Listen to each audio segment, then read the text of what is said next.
everyone, and welcome back to Empress of Virtue's YouTube channel. We're so delighted that you can join us for another session. We're super excited because today we are in Brooklyn, New York, and this is where it's happening, guys, because we are hanging out with Eric from Fitted Underground, and we just want Eric to share his story. This guy is creating some awesome things, and how he got started, that story is even more amazing, and there's so much future plans that are coming down in the works that we can't wait to share with you, and you're going to hear it first here on Empress of Virtue's YouTube channel.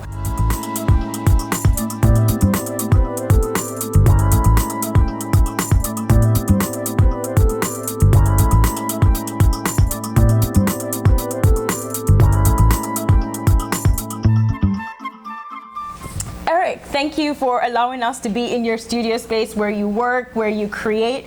Tell us about yourself. Tell us how you got started and what is this crazy love affair with denim? Yeah, well, first of all, thank you for being here today. Thank you guys for coming down. Yeah, so I've been doing Fitted Underground for the past 5 years full time. Oh, wow. I was doing it before that for about 1.5 years. So I kind of have a non-traditional background. I have like this crazy professional path. But I was in corporate America when I started Fitted. So I was actually in finance and investment banking. And I just couldn't find clothes that fit me quite right. So I went to a tailor one day. He made me a custom suit. I loved it. And I asked if he could make all my clothes to fit me like this, in particular my denim, because I'd always been a jeans guy. You know, I went to work every day in a suit, but I really wanted to be going to work dressed like this, in jeans, t-shirt. But you wanted it to fit well. Yeah, so I was a soccer player growing up, so I kind of have larger thighs and then a bit of a thinner waist, and it would just be always a struggle for me to find the right fit. So I'd be in, you know, wherever I was shopping for jeans at the time, and just, you know, the waist would be a little large, or there'd be gapping in the back of my waist, and the seat would be a little bit full, or the taper wouldn't be quite right. And it was just such a headache for me to always going and finding the right fit. So once I found the right fit, I just said, this is fantastic. Wow. Please run with it. So he was like, you know, that's not really what I do, but I thought, wouldn't that be cool if you had a set of measurements and then could basically really do whatever with that. So that was the initial idea for the business. And it started sinking in. It started kind of playing around in my head. And then so after playing in the shadows for about 1.5 years, I decided to quit my job. I taught myself to sew. There was a factory that was going out of business, unfortunately, up in the Bronx, and I went up there and I purchased I thought I was going to get 1 machine, and I ended up coming home with 10. Oh, wow. So that's all the machines that you see around yourself today. That is amazing. You taught yourself to sew. How long did that take? It took a while. I mean, right, there's always degrees and levels of mastery, but they say to really master something, it takes about 10,000 hours, which is something like 5 years. And I can see myself continuing to get better every year. But it's been fun. You know, I look forward to going to work every day, so I've really enjoyed it. But yeah, so that was the initial idea for the business, and then everything just kind of started building. When I quit my job, I started taking classes at the Fashion Institute of Technology. So I did a degree in pattern making. So all the patterns back there are developed over years by hand. And that's a big component of anything retail, any retail apparel, is the underlying pattern behind it. So I spent years on it, so not like a couple months, but it's been iteration after iteration after iteration. So it's finally where I want. It is at where I want.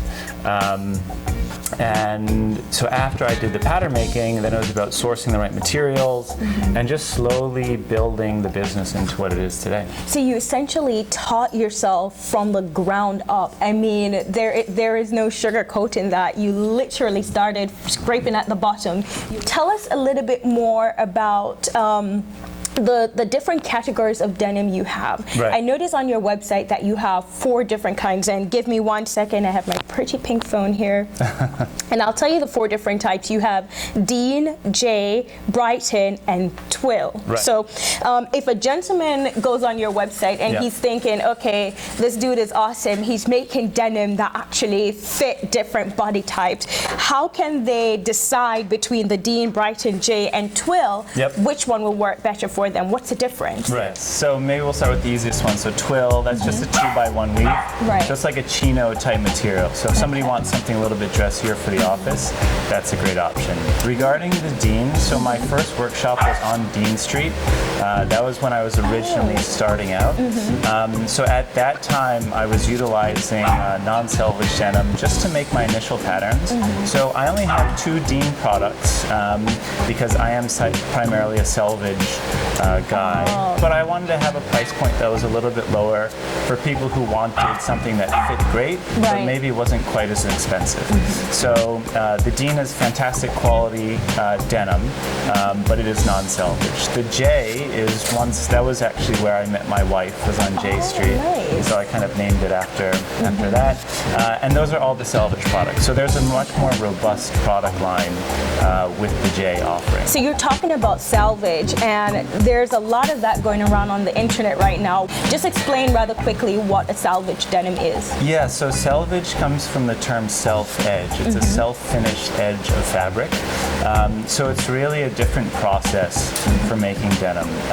So most denim these days that you buy in kind of large brand stores is made from projectile looms. So they'll shoot a number of air projectile looms across the face of the denim weave. Very quickly, they'll cut the edge, and so the manufacturing technique is very fast, very efficient.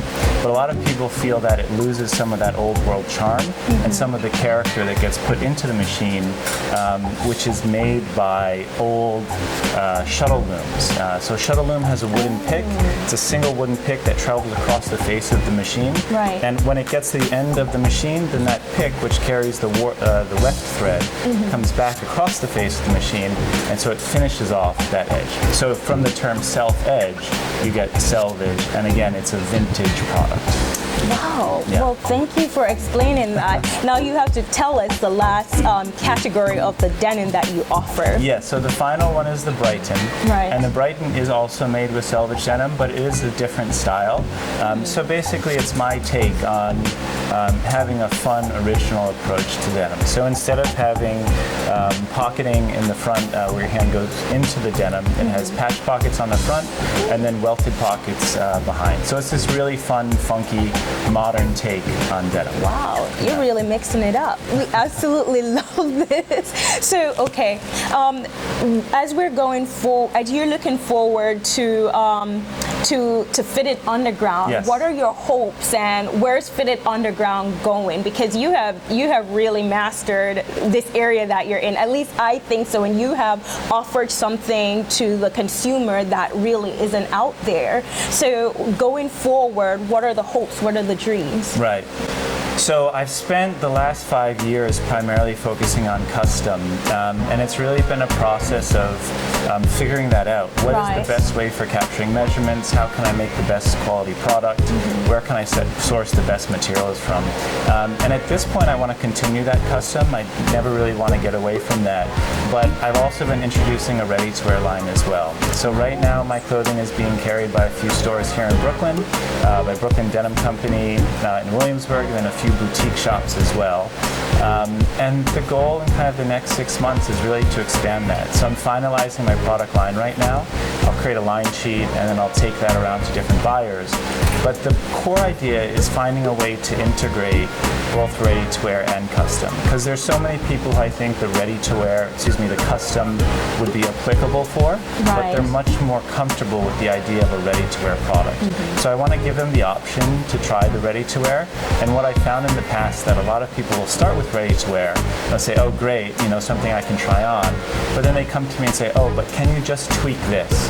Or can you just change that? And then you say, happy to do that, but now we can actually have your measurements and you can order all your clothes to fit you just like that. Wow, that is absolutely amazing. Yeah, it's kind of a different approach to fit and to retail. Right. It's absolutely revolutionary, and that is just amazing. So you have many options and how to get your denim. So I'm excited about what's next for you, Eric. And I know you mentioned that you already have a few samples out in a couple of stores. Can you tell us specifically what those stores are so that if folks are in that area, they can go and purchase their own Fitted Underground denim? Yeah, so right now it's in Brooklyn Denim Company here in Williamsburg. Okay. And then it's also in a boutique in Dumbo called Margot. Margot, and then I'm in conversations with a few other stores about getting the product in them as well. And more updates on those will come out later, perhaps on your website and on your social media account, right? So guys, talking about social media, tell everyone where they can link with you on social media. Yeah, so the best place on social media is my Instagram feed. It's fitted.underground. I also have my website, fitted.nyc. And then I also just want to make a quick plug. I also run a group called New York Denim Hangs. We're on Instagram as well. It's at NY Denim Hangs. And it's just a community of people who love denim, love getting together and talking about it. So if you are passionate about denim and you're watching this and you would like to get plugged into a community, please check out that page, follow us, come to events, just engage and say hello. It's really about just like-minded people meeting each other. And guys, I just have to say, this is actually where my husband and I met Eric actually. We went to our very first New York Denim Hang, and we were just absolutely blown away. So if you do not know a lot about denim and you're not necessarily in business, that's perfectly fine. If you just want to learn something about it, just come out, ask questions, and just meet people. It's a wonderful experience, and we've already made some awesome connections that we think are going to last for quite a while when we went there. But Eric, thank you so very much for being with us. Thank you. Do you have any final words of wisdom you want to share? Words of wisdom. It could be something silly or fun. Yeah, maybe one thing is just that people become more conscious about what they're buying. It's not just about buying products that will last, for a couple of weeks or months, but really investing in quality products that are going to last you a significant amount of time. I think people will be more excited about their wardrobe, they're more excited to put on clothes in the morning, and you're going to be environmentally helpful and help with the sustainability movement as well. And that's a big component of what you're doing, and so I just want to thank you for that. I think it's fantastic, and I wish you all the best success with it. Thank you, and that's it for us, guys. Thank you so very much for joining Empress of Virtue as we're sitting here with Fitted Underground in their Brooklyn, New York location. We will see you in our next video. Bye.